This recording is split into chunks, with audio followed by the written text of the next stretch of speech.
That night, in the middle of the Thanksgiving dinner, I heard him speaking through the Bluetooth speaker, saying he would move his parents into my house and send me to a cheap nursing home.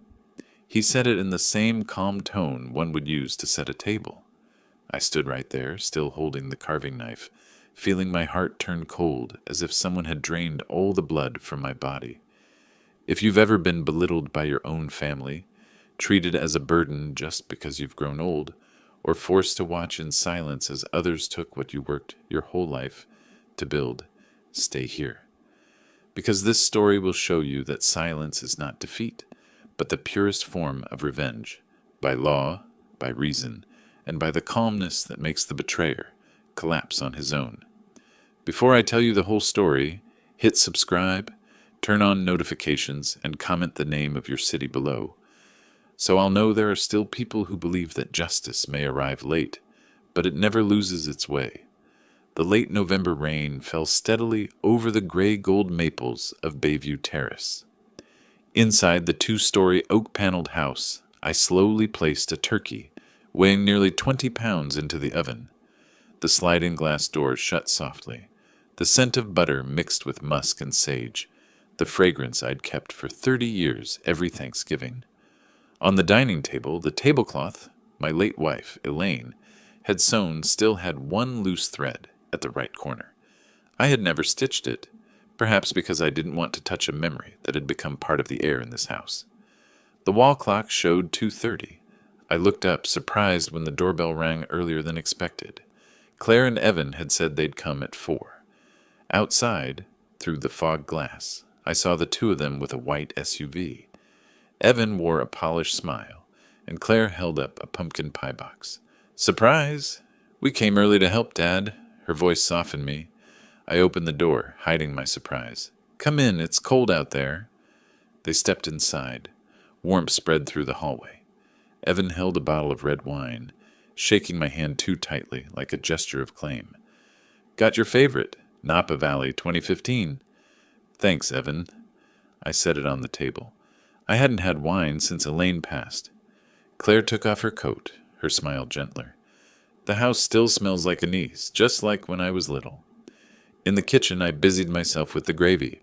Claire mixed flour and said, "I'll grab some rosemary from the garden, Dad." The back door closed, leaving only the sound of rain tapping on the porch. Evan went upstairs, saying he needed to call a client. His footsteps echoed, then faded. On the kitchen shelf, the small Bluetooth speaker Evan had brought before was still plugged in, its blue light blinking. I didn't pay attention until his phone, still in his pocket, automatically connected. A man's voice came through, clear and confident. "Yes, Dad, this place is perfect. 3 bedrooms, big basement, view of the bay. Once he's in the nursing home, we can move in before spring." The knife stopped mid-cut. I looked up. No one else was home. Only the rain and Evan's voice filled the room. "He's old, slow. Claire found a place in Mount Vernon, cheap and clean.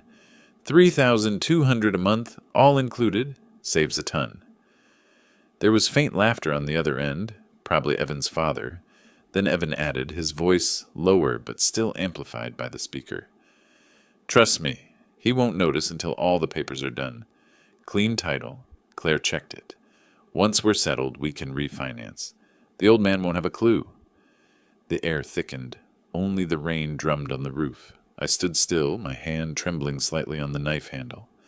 I turned off the stove, looked around the familiar kitchen, the wooden cabinets I'd built myself, the painting of the old bridge where I once worked as a structural engineer, and on the table, the blueprint of a timber bridge I was designing for the community center. Everything was peaceful, so the betrayal felt like a cut through silence. The back door opened again. Claire came in holding a bunch of rain-wet rosemary. She laid it on the table, smiling. "Dad, I think Evan should help repaint the upstairs. The stairs are starting to creak." I nodded slightly, my voice steady, expressionless. "Yes, I suppose there'll be a lot to fix soon." By 4:00, dinner was ready. Evan returned, his face calm as if nothing had happened. I poured wine for all 3 of us, clinked glasses, and watched the firelight flicker through the glass. In my eyes, Claire was still the cheerful 8-year-old who once stood in the yard holding a drawing of this house, saying, "I'll stay with you forever." When we finished eating, Evan praised the house as warm and spacious, like a European villa. Claire nodded. "It's probably too much for you alone, Dad." I smiled lightly. "Maybe, but I'm used to it." Evan sliced a piece of pumpkin pie and said casually, "Have you ever thought about a retirement home? They've got pools, staff, not bad at all." I looked up, meeting Claire's eyes. She looked away, forcing a smile. I set down my fork, my voice low, stretched within the sound of rain. "Thanks, but I'm still strong. And those stairs, I can still climb them." After dinner they left, the door closed and their car rolled away. I sat at the table, the yellow light reflecting off the wood. In the corner, the small bridge model lay unfinished. I opened my notebook and wrote the first line since Elaine's death. November the 23rd, I heard everything, and I will say nothing. I closed it, listening to the rain on the window. In the whisper of wind, I thought of the bridge. Every bridge begins with a silent drawing, just straight lines, angles, and perfectly measured distances. I knew justice had to be built the same way. Line by line, span by span, slow and precise. Outside, the streetlight shimmered on puddles like wet steel. I stood up, turned off the living room lights, leaving only the small lamp over my desk. Its glow fell across the bridge blueprint, where I had just drawn a new line, thin, clean, and straight as the intention forming in my mind, a bridge leading directly to my own justice. The next morning, the rain stopped, leaving shimmering streaks of sunlight across the wooden porch. I sat at the dining table, my coffee growing cold in my hands. The notebook lay open beside the line I had written the night before, the handwriting slightly shaky but firm. I reread each word as if to carve it into memory. Outside the window, small sparrows searched for seeds on the wet grass. Everything looked peaceful, but inside me, that peace had already shattered. The landline rang at 8 o'clock. Claire's voice came through, cheerful, intentionally casual. "Dad, I just wanted to make sure you didn't feel lonely yesterday. Evan couldn't stop talking about your dinner. You cooked as perfectly as always." I replied briefly, "Thanks, I'm fine." "Don't forget your medicine," she added, "and if you want, we could help clean out the basement this weekend." "No need, the basement's fine." A short silence followed before she laughed lightly. "We just want to help, that's all." "Oh, Evan said he'll text you about the fireplace, something about checking the chimney." I hung up. What sounded like concern only tightened my chest. I knew every help from now on carried another meaning. I walked into the garden. Wet leaves stuck to the path, and the scent of earth after rain brought back old memories. Elaine used to love mornings like this. We would drink coffee on the porch together, and she'd talk about the maple trees along the fence, saying they'd grow with the years of our lives. When she passed, I promised myself I'd keep this house intact. Never sell it, never mortgage it, never share it. From the porch, I saw through the upstairs window the figure of Evan bending down, measuring something in the living room. He and Claire had come without notice. I turned back inside, keeping my voice calm. "You two are here early." Evan turned, smiling brightly. "I brought some maintenance paperwork, Dad. A few items you should take a look at." He placed a thick folder on the table, overly careful. I opened it. The pages listed home repairs, plumbing replacements, repainting, and even cost estimates. Under each item was Evan's signature, which made me frown. "You plan to handle all of this?" "Yes, if you agree. I know some affordable contractors. You just relax. Let me take care of it." His voice was smooth as honey, but his eyes couldn't hide the calculation behind them. Claire stood by the window, holding the coffee cup, avoiding my gaze. "Evan only wants to help, Dad." "Right," I nodded slightly. "I appreciate that." When they left, I stood on the doorstep, watching their car disappear around the curve. Inside, the air smelled of old paint and damp wood, as if even the house sensed what was coming. That afternoon, I went to the Bellingham Central Library. I chose a table near the window and turned the pages of Washington State property law volumes. I read slowly, taking careful notes. Sole ownership, no joint tenancy, independent authority to sell or transfer property. Each phrase was a pillar in the bridge I was constructing in my mind. A gray-haired librarian approached, smiling kindly. "Do you need any help?" "Just reviewing a few regulations." "Real estate? You're marking quite thoroughly." I nodded and closed my notebook. "Yes, I just want to make sure everything in my hands is still legally mine." The afternoon faded to gray and rain began again. I drove home, the streetlights glinting across the windshield. I stopped by a stationery store, buying a stack of graph paper, a few technical pens, a scale ruler, and a compass. Back home, I brewed black tea, turned on the desk lamp, and spread the paper out. On the first page, I wrote, "Plan Project Bridge 2. Below it, the lines appeared. 1. Phase 1. Pretend to be weak. Make them careless. 2. Phase 2. Legal preparation. Confirm sale authority. 3. Phase 3. Quiet sale. Choose a discreet buyer. 4. Phase 4. Notification. Lawful, emotionless. 5. Phase 5. Disappear. Leave Bellingham. Start over."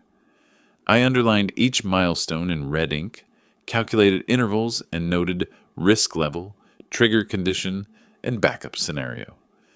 Everything was organized like a structural design, no excess, no omission. Before bed, I opened my phone and typed a short message to Abigail Chen, the attorney Tom Garrison, my old neighbor, had once mentioned. "Hello, Ms. Chen. I need to confirm ownership rights of my house in Bayview Terrace. Could we meet early next week?" Message sent. I set the phone down and took a deep breath. The rain thickened. Outside, the streetlight cast a pale gold glow on the unfinished bridge drawing, the wooden bridge I had once promised to complete for the community center, now transformed into a symbol of another structure, a bridge of calculated silence. I wrote a small note on the paper's margin. Not every crack should be filled. Some must stay open for light to pass through. When the clock struck 10, I stood up, placed the drawings in the desk drawer, and looked around the house. The family photos, the floral curtains Elaine had chosen, the pendulum clock I had repaired, and it felt like looking at a finished project, ready for handover. Before turning off the light, I opened my notebook and added a second line beneath last night's vow. November the 24th. I am still silent. But this silence is no longer born of fear. I closed the book, turned off the light, and left only one thing. On the desk, the drawing of Bridge 2, the first blueprint for the justice I would build myself. 2 days after Thanksgiving, the Bay rain returned. I woke early, made coffee, and sat at my drafting table by the window. In the dim light, the sheet of graph paper I had been working on lay among my old drawing tools.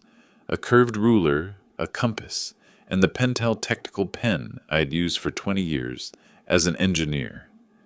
Every stroke, every note on the page matched the beat of my heart now. No trembling, no shock, only calculation. On the corner of the table, the photograph of Elaine and Claire from years ago still sat in its wooden frame. That photo had been taken in autumn when I had just finished my first bridge in Everett. Elaine wore a blue sweater, her hair blown by the wind. She used to say, "Every bridge you build brings people closer together. Never let a bridge become a boundary." Now that line felt like a reminder and an irony. At midday, I drove into town. I stopped at the little coffee shop on Magnolia, where the sign swayed in the wind. The worn signboard read, "Attorney Abigail Chen, Real Estate and Estate Planning." I sat by the window and waited. When she arrived, Abigail Chen did not match my picture of her. Younger, about in her 40s, her black hair pulled back, a voice of certainty. "Mr. Keaton, I saw your message. You want to confirm ownership of the house, right?" I nodded and slid the envelope of documents forward. I bought this house in 1988, paid it off in 2008. No one else is on the title. But I want to be sure, if I sell, no one can block it. Abigail examined the file and scrutinized each line on the certificate of title. No joint ownership, no liens, no encumbrances. This property fully belongs to you. If you choose to sell, you have absolute authority. I was silent for a moment. And if relatives object, claiming an oral promise or caregiving, can they sue? Abigail smiled professionally. No, sir. In this state, words alone do not bind real estate transactions. Only notarized contracts do. There is nothing in your file that gives them rights. My eyes brightened for a moment. I see. So, I only need to sign. That's right. But if you want, I can draft some forms in advance. I replied. No rush. I just need to know I'm still the only one holding the pen. Returning home, I felt lighter. The Bellingham sky was slate gray, and the wind smelled of salt. I poured a small glass of whiskey, the drink I'd given up years ago, and stared at the bridge model on the table. I no longer saw it as decoration, it was a replica of the plan. Each timber span was a phase. Feign weakness, prepare, sell, notify, disappear. That evening, when Claire called back, I was ready. Dad, Evan says he can check the wiring. It's old. You should replace it. No need. I'm still in control of everything. Dad, you know we only want to help. I know, but in this house, I remain the chief engineer. That line made Claire silent for a few seconds. Then she forced a laugh. Yes, I understand. After the call, I opened a drawer and took out a new drawing. Under the heading, Project Bridge 2, I began to map each timeline milestone. Week 1 through Week 2. Pretend to be weak, let them relax. Week 3 through Week 6. Legal preparation, select a discrete buyer. Week 7 through Week 8. Negotiate sale, sign contract, await transfer. Week 9. Send notice, let the law do the rest. Week 10 onward, disappear.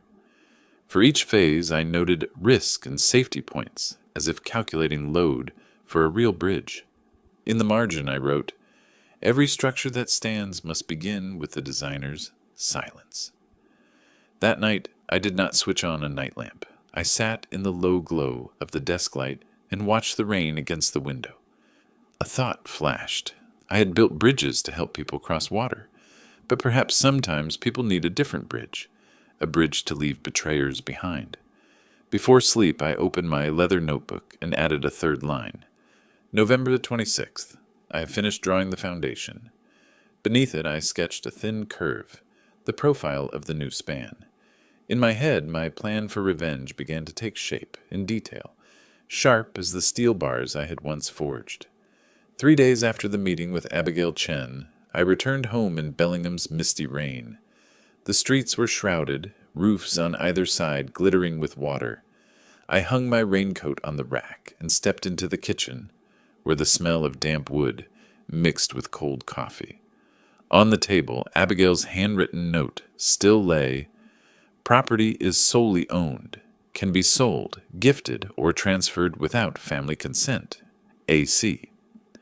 The short line felt like the stamp of affirmation for a judgment of justice about to be carried out. I brewed a cup of tea and sat by the window, looking out at the backyard where the maples stood bare. Drops ran down the glass, blurring the reflection of my face. For the first time in many years, I felt something both familiar and distant. Agency. That afternoon, Claire called on video. Light in her house was bright. The range hood hummed, and knives clattered. Dad, I'm cooking dinner for everyone. Evan asked if you're free this weekend. We plan to come over and repaint the living room. I stifled a sigh. I hadn't planned to repaint. The house is fine. Dad, this paint is old. I think a change would brighten things. Also, Claire glanced toward Evan, you won't have to climb the ladder for odd jobs soon. You don't need to worry. I can still climb the stairs. Evan interjected, half joking, half true. But that stair creaks, Dad. If one day it breaks, Who'll catch you? I gave a faint smile. If it breaks, the first to fall will not be me. Evan forced a laugh, and Claire hurriedly changed the subject. Dad, shall I have someone come help clear out the upstairs? No, I answered firmly, then ended the call. About an hour later, as the rain began again, the doorbell rang.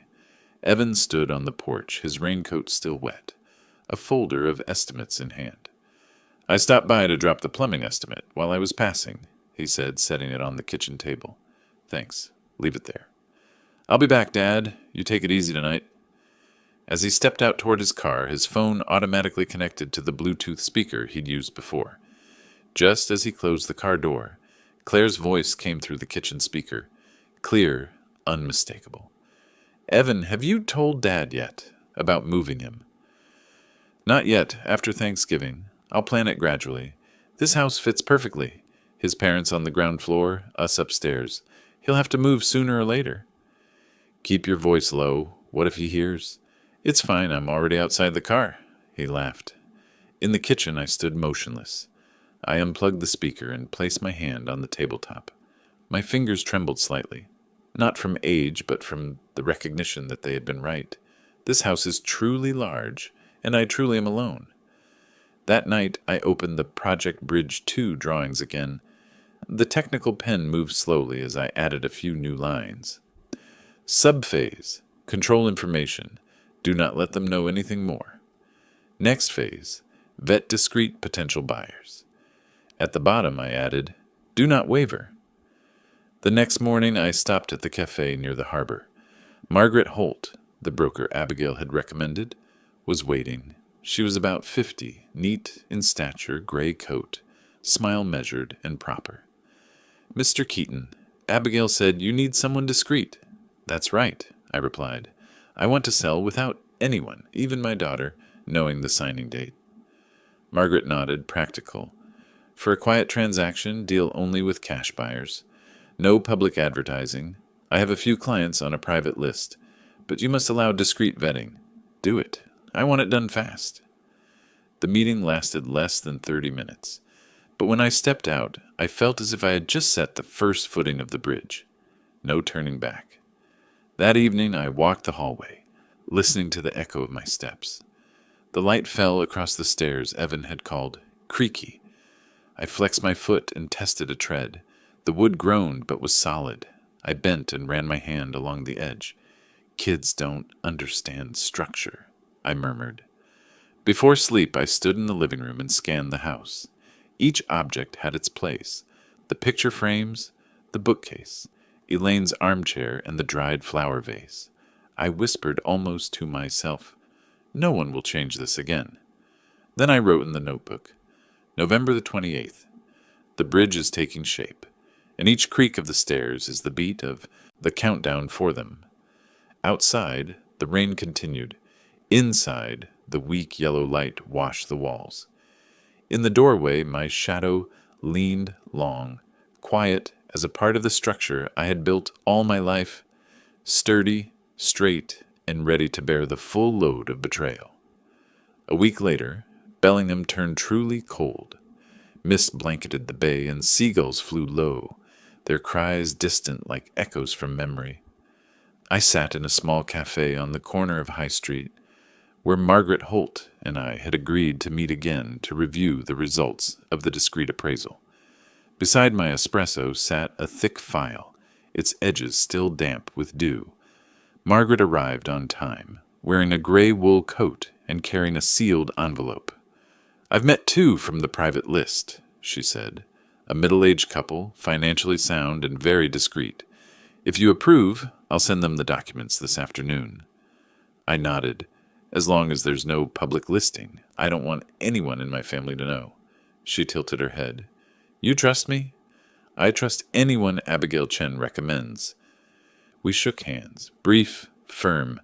As I stepped outside, I felt everything shift from intent to execution.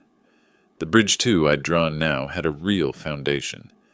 That evening, as I reviewed a few notes, the doorbell rang. Claire stood on the porch in a long coat, holding a fruit basket. Evan was beside her, wearing a smile too deliberate. Dad, hope we're not intruding, she said. Not at all. Come in.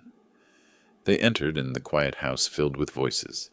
Evan placed the basket on the table. Got some of your favorites. Oh, and I brought paint samples. Maybe you can pick a color. I glanced down at the palette. Beige, off-white, gray, modern, sterile. This house doesn't need to be in style, I said softly. It just needs to fit the person living in it. Evan chuckled, forcing lightness. You're right, Dad. Still, repainting could raise the home's market value. Claire nudged him gently. Evan, stop. I looked up, calm. You said home value? Why does that matter to you? Evan blinked, momentarily caught. Oh, just speaking generally. Habit from my line of work. Claire gave a strained laugh and changed the subject quickly. Dad, I noticed some paint peeling on the porch steps. Maybe Evan can fix it next week. No need. At least let me repaint the fence, Claire said softly. I walked to the doorway, watching the drizzle. Your mother and I painted that fence in 1989. It's still standing. You don't need to change the color of my memories. Silence fell heavier than rain. Claire lowered her gaze. Evan forced a smile, gathering the fruit basket. Get some rest, Dad. Sorry if we upset you. You didn't, I said evenly. You're not capable of that. When the door closed, I looked around the living room. The air still carried traces of rain and Claire's perfume, mingling with old wood. I sat down and wrote. December 5th. The weak always speak with smiles. The bridge is about to have its first span. The next morning I drove to attorney David Whitaker's office, the one Margaret recommended, to finalize the legal review. Whitaker, around 55, with steel-rimmed glasses, precise in every word, said, Mr. Keaton, this file is flawless. The house is solely in your name. No co-owners, no restrictive will. Once the sale closes, you can request an immediate recording. It will stay quiet. No one knows until the notarization day. I nodded. And if someone protests afterward? Whitaker smiled slightly. No one has standing. They can be angry, but anger has no legal weight. When I stepped outside, the wind blew hard off the bay, carrying salt and the scent of metal. I stopped, staring into the distance, a bridge forming in my mind, firm, straight, seamless. By dusk, I stopped at an old lumber shop. The gray-haired owner recognized me. Mr. Keaton, still building those mini bridges? Yes, I replied with a faint smile, but a different kind. I chose a few oak planks and protective varnish, not for an actual bridge, but for the model in my study, where I tested ideas before building the real one. That night, as I organized my drawings, my phone buzzed, a message from Claire. Dad, I'm sorry about yesterday. Evan didn't mean anything bad. Please don't be mad. I just want you to be happy. I stared at the screen, didn't reply, set the phone down, and turned a new page in the notebook. Don't be mad. Advice from those who've never known betrayal. I stepped onto the porch, looking up at a starless sky. Under the light, raindrops on the railing glimmered like molten metal. In my mind, the plan was clear. Within 3 weeks, the documents would be signed, the wire transfer complete. Before Christmas, this house would no longer be mine, but theirs, the ones who knew no shame. I smiled, equal parts sorrow and clarity. December 6th. They want to repaint my house. I'll let them repaint the future they've chosen. Outside, the rain had stopped. The sky opened to a pale, cold light. I turned off the lamp and walked up the stairs, each creak now sounding like the rhythm of preparation. Bridge 2 was almost ready. 2 weeks passed, and the rain in Bellingham had yet to stop. The sky hung heavy, mist draped over the bay, and inside my house, everything seemed to move more slowly. Each morning I still brewed tea, set the table, and still listened to the wind whistle through the window, gaps like an old guest. But one thing had changed. I no longer feared the sound of the doorbell. Now, every time it rang, I only saw it as a signal for another step in my plan. That afternoon, Margaret called. Mr. Keaton, I've found 2 interested buyers. Both are paying in cash. One is a Canadian couple, the other a Seattle businessman. Who would you like me to meet? First? The Seattle one, I replied. Keep everything quiet until I confirm. Of course, she said. No one outside us knows about this. I hung up and looked out the window. Across the street, a few neighbors were shoveling early snow. They laughed and chatted, the scrape of shovels against bricks sounding like the rhythm of ordinary life.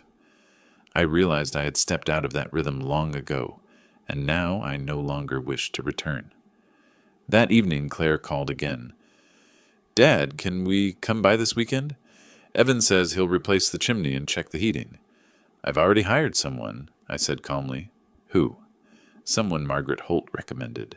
Claire hesitated. Who's Margaret? Someone who knows how to fix old things without breaking what still works, I answered evenly. Silence on the line. Dad, I don't understand. You will, I said, ending the call before she could ask more. The next day, the repairman Margaret arranged arrived. His name was Greg, around 40, quiet, driving a silver pickup. He worked silently, asking only what was necessary. I like that. You want the main pipe replaced or just inspected? Greg asked it. Inspect everything, but don't fix yet. I just need to know where it's weak. Like checking the house to be sure it's sound. I nodded. Exactly. Some flaws you can see, others you have to tap to hear the hollow spot. Greg smiled slightly. True. Every house has spots you have to listen for. That evening I reviewed the documents Margaret had sent. Her note read, Potential buyer, code 11S, requires complete confidentiality. If approved, I'll forward the file to Attorney Whitaker for power of attorney notarization. I typed a short reply, approved, maintain schedule. Moments later, the phone rang. Evan, I ignored it. He called again. Dad, Claire says you hired some stranger to work on the house. Why didn't you tell us? I didn't think I needed permission. Dad, I'm just worried about safety. Having strangers around. What if something gets stolen? I laughed dryly. Stolen? I think someone here has already taken enough. Silence. Then his voice tight but controlled. What are you talking about? I'm saying everything in this house is now under watch, including words. Dad, what are you doing? Cleaning up, Evan. When a house is messy, someone has to be the last one to tidy it. I hung up. Outside, the wind grew stronger, pounding the window as if testing the frame's endurance. I poured a little more whiskey, sat at my desk, and wrote beneath the date, December 12th. Inspection complete. Walls, doors, people, all with cracks. I looked at the page, the lines crossing like strands of a single network. Each word was a step, an action, a silence at the right time. Everything was aligning. Before bed, I stepped onto the porch. The cold wind carried the scent of snow and wet wood. I rested my hand on the railing, hearing a faint creak beneath my palm. Good, I murmured, still strong enough for one more winter. The moon was dim, its light spreading pale across the yard. I looked out at my house, quiet, solitary, yet perfectly in order. For the first time in years, I felt like the only person who knew exactly what would happen next. 3 days later, I received a call from Margaret Holt. Her voice was even and calm, yet carried a clear urgency. Mr. Keaton, the Seattle buyer has confirmed. His name is David Rowe, full cash payment, no bank financing. His offer is $835,000. He'd like to view the property on Friday, if you agree. I answered briefly, All right, set it up. After hanging up, I sat in silence. In the still house, only the wind swept across the porch. Everything was proceeding exactly as planned. No emotion, only necessary steps. That afternoon, I tidied the living room, not to impress a buyer, but to look at my home one more time, as one looks at an old friend they're about to part with. I wiped each shelf, straightened the old frames of Elaine and Claire. The wedding photo had yellowed, the wooden frame slightly chipped, but I didn't replace it. Some things, if renewed too much, lose their worth. While I was cleaning, I heard a car stop at the gate. Not Margaret. It was Claire. She came in with a fabric bag slung over her shoulder, her face tired. "Dad, I just came to visit. Evan's been busy lately." I invited her in and poured tea. She looked around. "You're cleaning? Strange. Your place looks cleaner than last time." "Just rearranging a bit," I said. She sat down, quiet for a moment, and then spoke softly. "Dad, Evan was a little hot-headed the other day. He didn't mean anything bad. You know how he talks too much." "I'm not angry," I replied, "but I remember." She lowered her eyes. "You don't trust us, do you?" I looked straight at my daughter. "Trust is easy. Losing it is hard. And once it's gone, you don't pick it back up, Claire." She fell silent, forcing a smile, though her eyes reddened. Before leaving, she stepped onto the porch and said quietly, "Dad, if something's wrong, just tell me. Don't stay silent forever." I answered, "I'll speak when it's time." When her car drove away, I stood watching for a long time. No anger, no sadness, just the hollow feeling of realizing your family now stands on the other side and can't be reached anymore. Friday at exactly 10 a.m., Margaret brought the buyer. He was around 50, tall, composed, and dressed simply but properly. "Mr. Keaton, I'm Roe. I like this neighborhood, quiet and close to the bay." I shook his hand. "This house has stood firm for over 30 years. If you want stability, it can give you that." Roe nodded, walking through each room. He inspected the stairs, the kitchen, and the backyard. "Solid work. I wouldn't have guessed the previous owner built this himself." "I did," I said. "I used to be a structural engineer." He smiled. "Then I'm even more reassured." After finishing the tour, Roe said, "I'll buy it for $835,000, as long as it stays private. I'd like the transaction closed within 3 weeks." Margaret glanced at me, questioning. "I agree," I said. "No public listing. Follow proper procedure." "Are you sure?" she asked. "I've been sure for a long time." They left after nearly an hour. When the car disappeared, I sat down, feeling light but empty. I had just sold my house and felt no regret. That evening, a message from Margaret arrived. "Roe wired a $20,000 deposit. Notarization is set in 14 days. I'll handle all arrangements." I replied with just 2 words. "Thank you." I walked through the house once more, stopping at Elaine's room. The lamplight touched the white lace curtain, swaying softly like her breath long ago. I whispered almost to myself, "You see, don't you? In the end, they'll learn no one can take what you've already let go." Then I opened my notebook and wrote a new line. December 17th. The house has a buyer.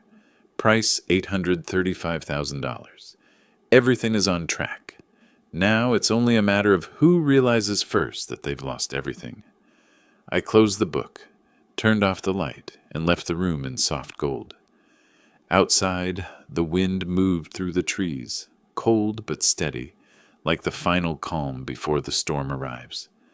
Monday morning, Margaret called again. Her voice was clear and firm. "Mr. Keaton, the buyer wants to set the notarization date for January 8th. After that, you'll receive the full $835,000 within 2 days. Would you like to keep the house for a little while longer?" "I'll need 2 more weeks," I said. "I'll move out on January 22nd. "All right, I'll note that in the contract." I hung up and opened my notebook. I didn't write poetic lines anymore. I just drew a straight line and wrote, "Plan nearly complete. Prepare to leave." Around noon, Claire called. "Dad, can we come by this weekend? Evan said he'll check the plumbing." "I've hired someone else." "Who did you hire?" "An associate of my lawyer." "Dad, what's going on? You sound different lately. Are you selling the house?" I paused a few seconds before replying, "I'm just doing what needs to be done. Don't worry." She whispered, "I'm just afraid of losing you." "I'm still here," I said, "just no longer letting anyone decide for me." I ended the call. That afternoon, light snow began to fall. I walked down the hallway, looking into each room. Everything was still in its place. The dining table, the bookshelf, Elaine's framed photo. Nothing. had changed, except my way of seeing it. I no longer saw this house as something to cling to. It was just four walls, and I was ready to step beyond them. Around 8 p.m., the doorbell rang. Evan stood outside, snow clinging to his coat, holding a bottle of wine. "Brought you something, Dad. Your favorite kind." "Good. Leave it there," I said. He glanced around. "You've been clearing a lot out." "Doing renovations?" "No, just tidying up." "The living room looks empty. Are you selling things?" "Yes. No point keeping what's unnecessary." Evan frowned slightly. "Are you planning to sell the house?" "What do you think?" I asked. "I think you shouldn't. This is our family home." I looked at him. "Family? People only earn that word when they still know respect." Evan fell silent, forcing a thin smile. "I just don't want anyone to take advantage of you." "I know exactly who's been doing that." He left soon after. When the door closed, I sat at the table and wrote, "December 22nd. They're starting to worry." Good. The more they worry, the more mistakes they'll make. 2 days later, Margaret sent the contract by email. I printed it, reading every line carefully. Sale price, $85,000. Payment within 48 hours of notarization. Possession transfer, January 22nd, 2025. Private transaction, no public listing. I signed my name, then drove to the notary office downtown. The notary, a middle-aged woman, looked up and asked, "Are you certain about this?" "I am." Just 3 words, but they felt like setting down a heavy stone I'd carried for years. That afternoon, Margaret called. "Everything's finalized, Mr. Keaton. The funds will arrive soon. Congratulations." "Thank you," I said. I sat quietly in the living room. The sunset cast a warm glow across the wall, giving the house a brief illusion of life. On the shelf, Elaine's photo still smiled. I stared at it and murmured, "They think they're clever, but the one who actually reads the fine print is me." Before bed, I added another line. December the 23rd. Contract signed. Payment incoming. Everything proceeding as planned. Now I just have to let them face the outcome. That night, I slept better than ever. No dreams, no startle. For the first time in years, I could close my eyes without worrying about tomorrow. On the morning of January 8th, I went to the notary office downtown. The air was freezing and the street was covered in a thin layer of snow. Margaret was already there with Mr. Rowe, the buyer. On the table, a stack of thick documents lay neatly arranged. When the clerk said, "You may sign," I put pen to paper, each stroke steady and clear. After 20 minutes, everything was complete. Rowe shook my hand. "Congratulations, sir. Beautiful house. I'll take good care of it." I nodded. "Thank you. I hope it brings you peace." 2 days later, a message arrived from the bank. The remaining $815,000 had been deposited. Together with the earlier deposit, the total came to $835,000, exactly as agreed. I looked at the numbers on the screen, then turned it off. No joy, no regret, just calm. That evening, I ate dinner alone. Outside, the snow was falling harder. Inside, the house was almost bare, stripped down to essentials. In 3 days, I would move everything to the new apartment Margaret had found for me. A small place in downtown Everett, just over 700 square feet, tidy, quiet, and anonymous. At 8 p.m., the phone rang. Claire.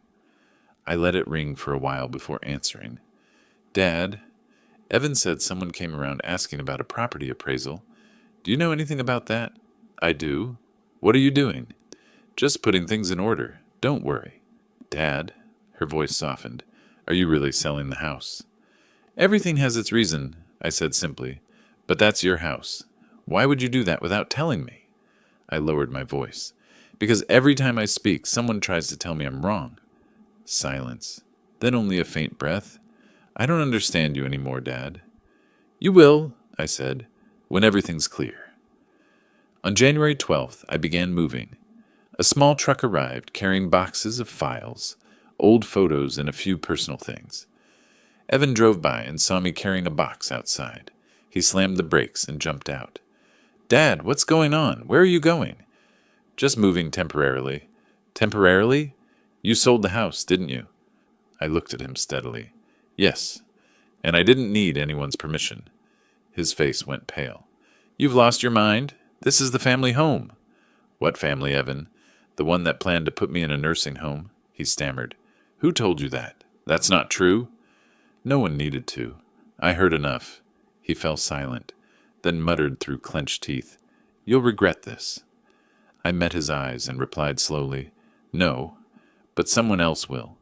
He turned and slammed his car door so hard the snow slid off the roof. Later that afternoon, I met Margaret to collect the final contract copy.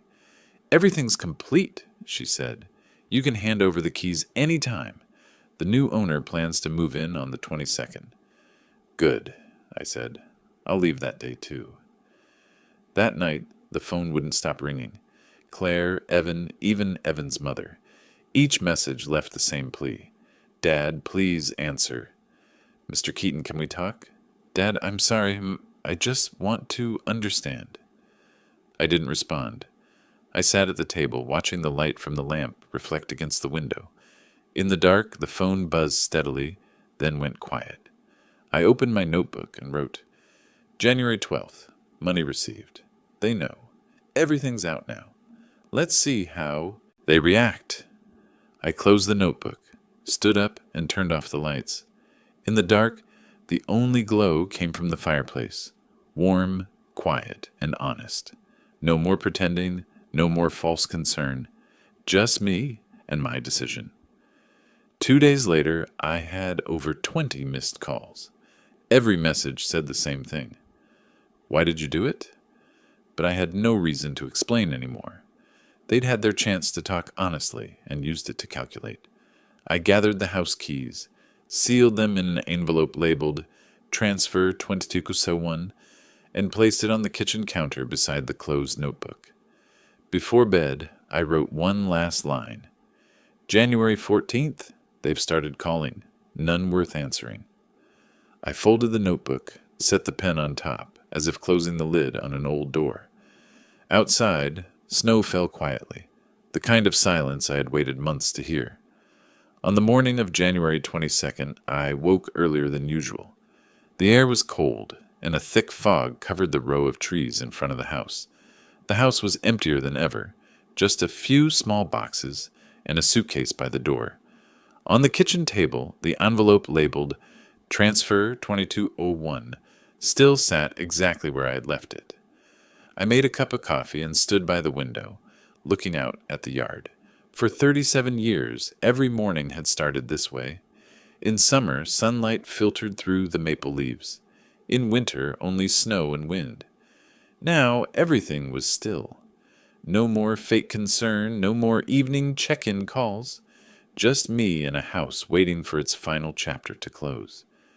Around 9 o'clock, a silver SUV stopped at the gate. Margaret stepped out with a younger man, the buyer's representative. Good morning, Mr. Keaton, she said softly. All we need today is your signature and the keys. After that, you're free. Free, I repeated quietly but firmly. Sounds good? I handed over the envelope and signed the transfer form. It took only minutes. The representative glanced through the papers, then shook my hand. Thank you, sir. Wishing you good health. Margaret smiled. You did the right thing, Lawrence. Most people can't let go. Not everyone understands the price of peace, I said. When they left, I stood on the porch, watching the car disappear into the fog. The house was no longer mine. I didn't feel sad, only light. At 11, the phone rang. Claire. I hesitated but answered. Dad, I heard the house is sold. Is it true? It's true. You did that without telling me. You know Evan and I were trying to make arrangements to stay closer to you, right? I kept my voice calm. You don't need to arrange anything anymore.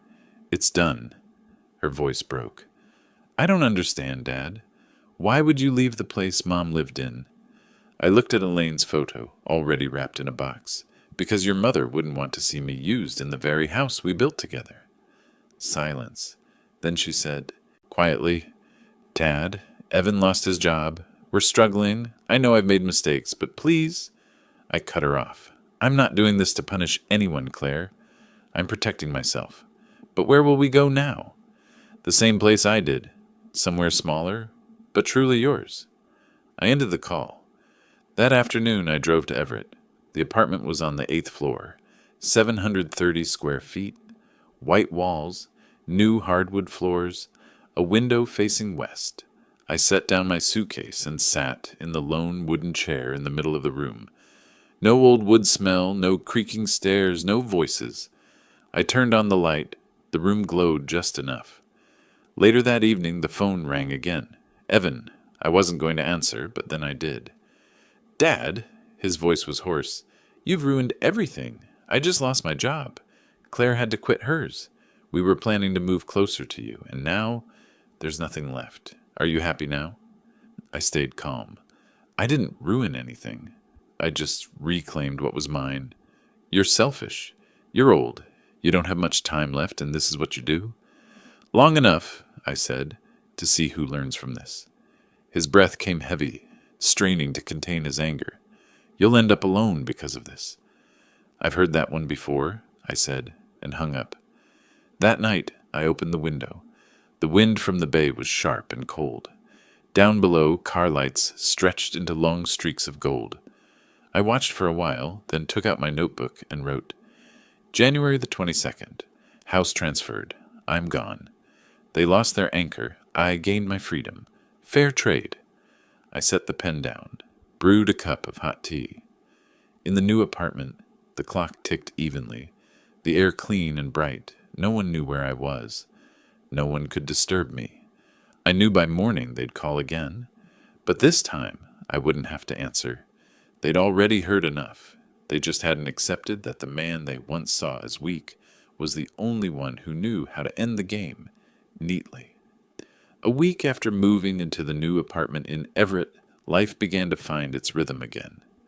Every morning I brewed coffee and opened the window to look down at the street. Below, people hurried to work, unaware that an old man above had quietly closed an entire chapter of his life. The apartment was small but clean and still. I kept only a few things: Elaine's photo, my father's old watch, and the notebook. That afternoon, the phone buzzed, a message from an unknown number. Mr. Keaton, this is Carter, the buyer of the Bayview Terrace house. I thought you should know. A couple came by this morning claiming to be your daughter and son-in-law. They demanded to review the sale contract, saying the house was sold improperly. I showed them the notarized deed. They left without another word. I put the phone down, not surprised, only relieved. I made another cup of tea, sat at the desk, and opened the notebook. The last line from the week before was still there. Everything is fair. I added beneath it. They came looking. But justice isn't something you claim. It's something you owe. That evening, Claire called. I saw her name on the screen, but didn't answer. She called twice more, then left a voicemail. Dad, I'm sorry. Evan really lost his job. His mother's sick. We have no money. I just wanted to say I understand now. You only wanted peace, right? I just want to see you once. I sat still. No anger, only exhaustion. I opened a drawer and took out an old photo of the three of us. Me, Elaine, and 8-year-old Claire, smiling, holding a paper kite, unaware how much the wind would take from us one day. Later that night, another message came, this time from Evan. You won, old man, but don't think it's over. You ruined my family. You'll die alone, knowing that. I read it and deleted it instantly. No reply, no rage. I only thought, he still doesn't know what loneliness really is. True loneliness is living with your own mistakes. 3 days later, Margaret called. Mr. Keaton, I heard your son-in-law is trying to file a complaint with the housing office, claiming the sale was coerced. I chuckled. Let him try. Every document has signatures and legal seals. It's true, she said. I just wanted to reassure you. There's nothing they can do. I know, I said, but thank you, Margaret. After the call, I stepped onto the balcony. The snow had melted, leaving only a few patches of ice. The wind from the bay was cool and clean. I took a deep breath. It felt like everything had finally settled. That night, I wrote another entry. January 29th. Claire apologized. Evan threatened. But I'm not angry anymore. Everyone pays for the choices they make. I chose peace. They chose greed. That's enough. I closed the notebook and turned off the light. The room glowed faintly from the city lights beyond the curtains. I sat still, listening to the distant hum of cars. Every small sound reminded me that life was moving on.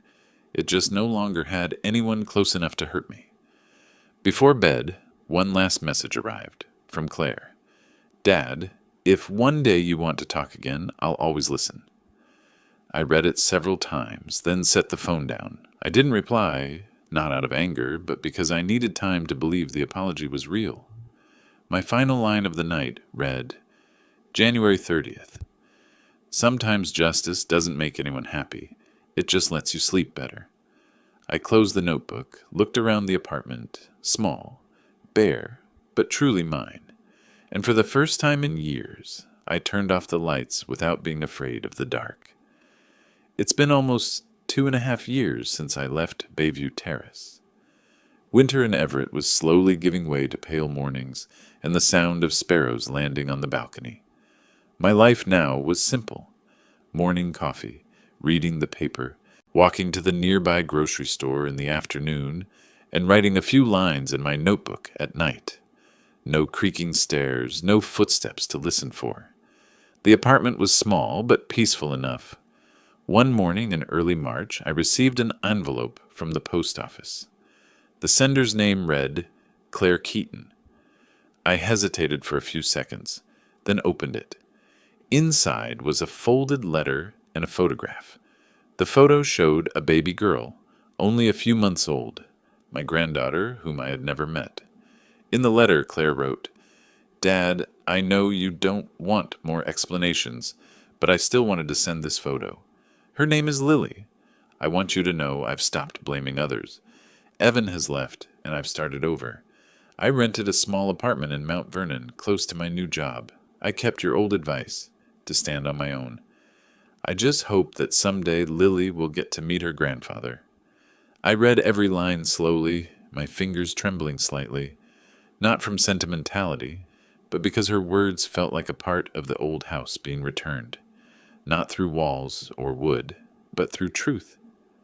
I sat still for a long time, then wrote on the edge of the envelope, Received, wishing you peace. That afternoon, I placed Lily's photo beside Elaine's. The baby had her mother's eyes and her grandmother's smile. I smiled too, for the first time in months. Not the smile of someone who had won, but of someone who had seen everything fall back into place. A week later, Margaret called. Mr. Keaton, I have good news. The new owner renovated the entire house and wants to invite you to see it, if you'd like. I paused for a moment before answering.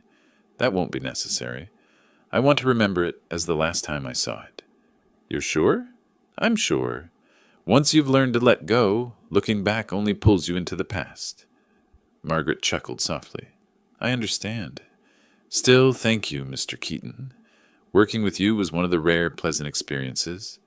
And thank you, I said. You reminded me that peace isn't something given. It's something reclaimed. That evening, I stepped out onto the balcony with a cup of hot tea.